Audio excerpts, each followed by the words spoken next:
Well, it's a bill that has received very little attention but may make free speech a felony and seriously restrict your right to political protest. Just signed into law by the president, H.R. 347 gives federal agents sweeping powers to arrest and bring felony charges against citizens engaged in protests where the Secret Service is present. Joining us now with more, Fox News senior judicial analyst, good friend, Judge Andrew Napolitano.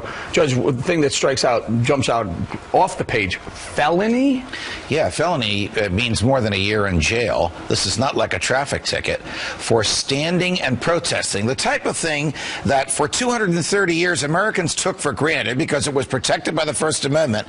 Congress shall make no law abridging the freedom of speech has actually been abridged by legislation the president signed last Thursday, supported overwhelmingly by both parties, with very, very little public debate and very little debate in Congress. Basically allows Secret Service agents to decide where there are no free speech zones, not speech zones, no free speech zones. And anybody by the Secret Service can, protected by the Secret Service, can ask those agents to ban protests wherever they are. So I can think of 3 violations: speech violations, association violations, the right to petition the government for a redress of your grievances. What good is free speech if the people in the government are so far away from you that they can't hear you? Judge, what about keeping our elected officials safe?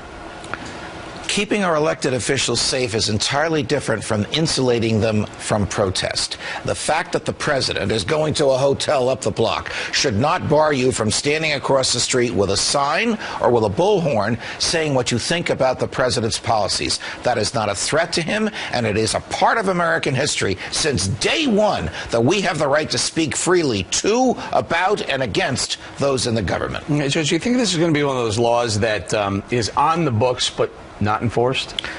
I think it's one of those laws that's going to be enforced when the government wants it enforced. The problem, Eric, is it puts a lot of unbridled discretion in the hands of Secret Service agents who may very well say, you know what, boss, you've had a rough day. We'll keep everybody away from you. Or, you know what, boss, this crowd likes you, so we're going to let them. We're going to let you hear them. That's suppressing speech on the basis of its content, and that has been expressly prohibited by the First Amendment since day one. What dictates the Secret Service is present? In other words, aren't they present all over Washington, D.C.? Well, they are, and that's a great question, because this law also allows the president to give Secret Service protection to whoever he wants. I'll give you a bizarre example. His campaign managers are coming to Washington to confer with him about the campaign. He can give them Secret Service protection. And then the Secret Service can say to the kids in the streets, you can't shout at David Axelrod, because the campaign manager, because the Secret Service is protecting him. This is a slow, creeping destruction of some of our basic liberties, and the president signed it in secret. And now some of the Secret Service are going to be providing services for the candidates now as well, right? Correct. So correct.